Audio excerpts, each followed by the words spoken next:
Hello दोस्तों, welcome back to this channel. दोस्तों, इस वीडियो के अंदर हम बातचीत करेंगे यस बैंक को लेकर के। बट उससे पहले आप लोगों से रिक्वेस्ट करना चाहूँगा, अगर आप चैनल को फर्स्ट टाइम देख रहे हैं, सब्सक्राइब करके बेल आइकन को हिट कर लीजिए। और डीमैट अकाउंट अगर आपको ओपन कराना है, डिस्क्रिप्शन बॉक्स में लिंक दिया गया है। दोस्तों, यस बैंक लिमिटेड, जैसा कि आपको पता है कि आरबीआई ने मार्च 2020 के अंदर एक रेस्क्यू एफर्ट लगाया, जिसके चलते मेजर बैंक्स ने यस बैंक के अंदर इन्वेस्टमेंट कर दिया 3 साल 03 ईयर्स के लॉक इन पीरियड के साथ में। अब मार्च 2023 तक जाते जाते ये जो लॉक इन पीरियड है ये ख़त्म हो रहा है। तो बैंक को, यस बैंक को चिंता है कि ये अपने लेगेसी इश्यूज़ को जल्दी से जल्दी रिजॉल्व करे, अपने बैलेंस शीट को क्लीन करे। तो इसी सिलसिले में आपको पता होना चाहिए कि आरबीआई से इन्होंने एक एसेट रिकंस्ट्रक्शन कंपनी खोलने के लिए, इन हाउस बनाने के लिए इन्होंने अप्रूवल मांगा था, लेकिन आरबीआई ने उसको रिजेक्ट कर दिया था। तो आरबीआई से अप्रूवल नहीं मिलने के बाद यस बैंक ने एक नया स्ट्रक्चर तैयार किया, जिसमें मेजॉरिटी इक्विटी स्टेक एआरसीज को बेच देंगे और माइनॉरिटी स्टेक के साथ खुद बना रहेगा यस बैंक। और इस नए स्ट्रक्चर को जल्दी से जल्दी तैयार करके आरबीआई के सामने लेके जाना है फिर से यस बैंक को। और यस बैंक इस बार कॉन्फिडेंट है कि आरबीआई इस बार अप्रूवल दे देगा। अब दोस्तों, ये जो नया स्ट्रक्चर है, इसके अंतर्गत यस बैंक जो है, it is very close to signing a deal with JC Flowers to sell pool of stress assets. दोस्तों, स्ट्रेस्ड एसेट्स का मतलब है यस बैंक की वो एसेट्स, वो लोन्स, वो इन्वेस्टमेंट्स जो परफॉर्म नहीं कर रहे हैं। जैसे ऐसे स्ट्रेस्ड लोन्स जो बैंक ने दे रखे हैं, लेकिन वो उनको वापस नहीं मिल पा रहा है, जल्दी बड़ी मुश्किल से मिल रहा है या नहीं मिल रहा है। ऐसे इन्वेस्टमेंट्स जो परफॉर्म नहीं कर रहे हैं, नॉन परफॉर्मिंग इन्वेस्टमेंट्स हैं, वो भी स्ट्रेस्ड एसेट्स के अंदर आएंगे। तो दोस्तों, अगर आप देखें तो मोटा मोटा 48,000 करोड़ रुपए, यानी 48,000 करोड़ रुपए के स्ट्रेस्ड एसेट्स, इतना बड़ा अमाउंट है जिसको लेकर के बेचने की तैयारी यस बैंक लिमिटेड कर चुका है। और US based JC Flowers and company यहाँ पे काफ़ी क्लोज लग रहा है। देखिए यहाँ पे ये जो लोन्स हैं, ये जो है जेसी फ्लावर्स एसेट रिकंस्ट्रक्शन कंपनी को बेचे जा सकते हैं। यहाँ पे जेसी फ्लावर्स ने एग्री कर लिया है कि ये 12,400 करोड़ रुपए, यानी 12,400 करोड़ रुपए का बिड रखेंगे against the entire pool of stressed assets on sale, जिससे यस बैंक को 25% की रिकवरी होती हुई दिखेगी।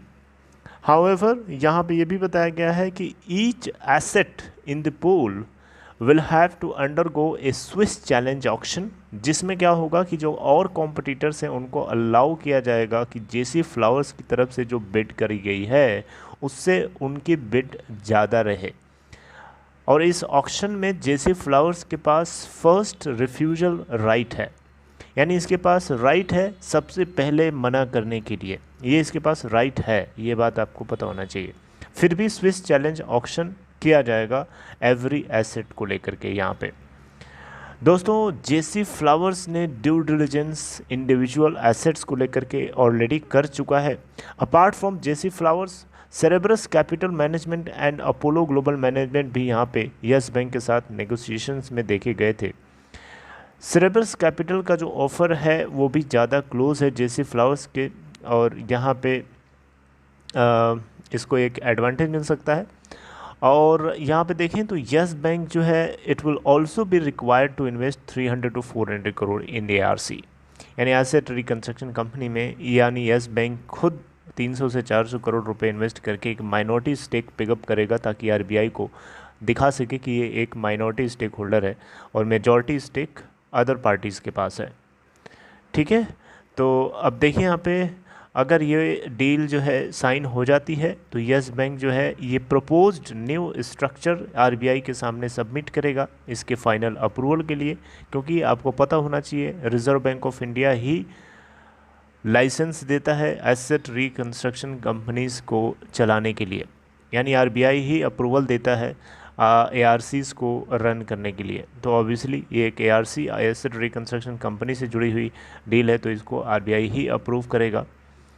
तो देखना होगा ये अगर ऐसा हो जाता है तो यस बैंक के लिए एक अच्छी बात होगी, क्योंकि देखिए अगले कुछ महीनों में मार्च 2023 तक जाते जाते ये जो बैंक्स हैं जिन्होंने इसके अंदर इन्वेस्टमेंट कर रखा है, इनकी जो 3 ईयर का लॉक इन पीरियड था मार्च 2023 तक ख़त्म हो जाएगा, और उसके बाद ये बैंक्स चाहें तो मार्केट में, ओपन मार्केट में अपनी होल्डिंग को ऑफलोड कर सकते हैं। राइट, तो ये बात जो है कहीं ना कहीं पता होना चाहिए आपको, और यस बैंक शायद इन चीज़ों को लेकर के बहुत जल्दी कदम उठा रहा है। अब देखिए यहाँ पे टोटल अगर 31 मार्च 2022 तक देखें तो ग्रॉस नॉन परफॉर्मिंग जो लोन्स है यस बैंक के 27,976 करोड़ के देखने को मिले। नॉन परफॉर्मिंग इन्वेस्टमेंट्स जो इन्होंने कर रखे हैं यस बैंक ने 8,503 करोड़ के देखने को मिले। Apart from these two, bank जो है अपने कुछ स्ट्रेस्ड एसेट्स को बेचना चाहेगा। एक छोटा सा पोर्शन जो है इसके बुक का, जो स्ट्रेस्ड एसेट्स हैं, जो रिकवर नहीं होना, मतलब पॉसिबिलिटी जिसके रिकवरी की काफ़ी कम है, और फिर भी उसको NPA के रूप में क्लासीफाई नहीं किया बैंक ने। मेरी बात समझ रहे हैं? अरे ऐसे समझिए कि यस बैंक ने मान लीजिए किसी को लोन दे रखा हो, ठीक है, उसके बुक्स ऑफ अकाउंट में वो चीज़ नोटेड है, और यस बैंक को लगता है कि ये पर्टिकुलर अकाउंट से उसको रिकवरी नहीं मिल पाएगी।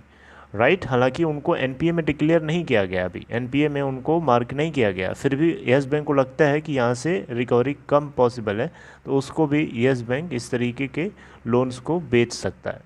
Apart from all these two non performing loans worth 27,976 crore and non performing investments worth 8,503 crore.